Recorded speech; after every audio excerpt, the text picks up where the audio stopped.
Hi friends, welcome to Chennai lunch. இன்றைக்கி நம்ம பார்க்க போகிறது காரசாரமான ஒரு வெங்காய கார சட்னி பார்க்க போகிறோம்.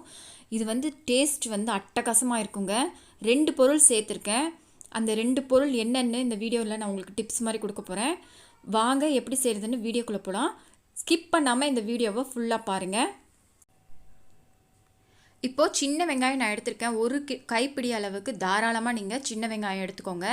அதுதான் டேஸ்ட்டு கொடுக்கும். ஒரே ஒரு பெரிய வெங்காயம், ஒரு 10 பல் பூண்டு எடுத்திருக்கேன், ஒரே ஒரு தக்காளி, காஞ்ச மிளகாய் வரமிளகாய் எடுத்துக்கோங்க, ஒரு 10 எடுத்திருக்கேன். இப்போ எல்லாத்தையும் நல்லா மைய அரைச்சிடலாம். உப்பு கொஞ்சமாக போட்டுக்கோங்க.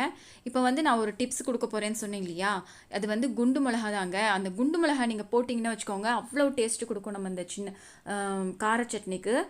ஏன்னா நீட்டு மிளகா தான் நிறைய பேர் இது சேர்க்குறாங்க. ஆனால் நீட்டு மிளகா அந்தளவுக்கு காரமும் இருக்காது, டேஸ்ட் அந்தளவுக்கு கொடுக்காது. ஆனால் இந்த குண்டு மிளகா நம்ம சேர்த்தோம்னா டேஸ்ட் அட்டகாசமாக இருக்கும் சட்னிக்கு. இப்போ சட்னி நல்லா மைய அரைச்சி வச்சுருக்கேன் பாருங்கள். தாளிக்கிறதுக்கு நல்லெண்ணெய் தாங்க சேர்க்கணும் இந்த கார சட்னிக்கு, அப்போ தான் அது டேஸ்ட் கொடுக்கும். எண்ணெய் காஞ்ச உடனே கொஞ்சமாக கடுகு போட்டுக்கோங்க. கடுகு நல்லா பொரிஞ்ச உடனே ஒரு கொத்து கருவேப்பிலை போட்டுக்கோங்க. இப்போ தாளிச்சிடலாம் நம்ம சட்னி அரைச்சதை. இப்போ 2 நிமிஷம் போல் அப்படியே இருக்கட்டும். எண்ணெய்லாம் நல்லா பிரிஞ்சு வர அளவுக்கு நாங்கள் விட்டுருங்க. இப்போ பாருங்கள், எண்ணெய்லாம் நல்லா பிரிஞ்சு நல்லா வந்திருக்கு. சூப்பராக கார சட்னி, வெங்காய கார சட்னி ரெடி ஆயிடுச்சுங்க. இந்த கார சட்னிக்கு சுட சுட 5 இட்லி இல்லைங்க, 10 இட்லி வச்சா கூட பத்தாதுன்னு சொல்லுவீங்க.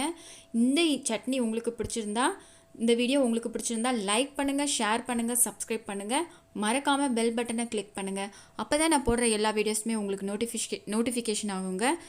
இந்த வீடியோ பார்த்ததுக்கு நன்றிங்க.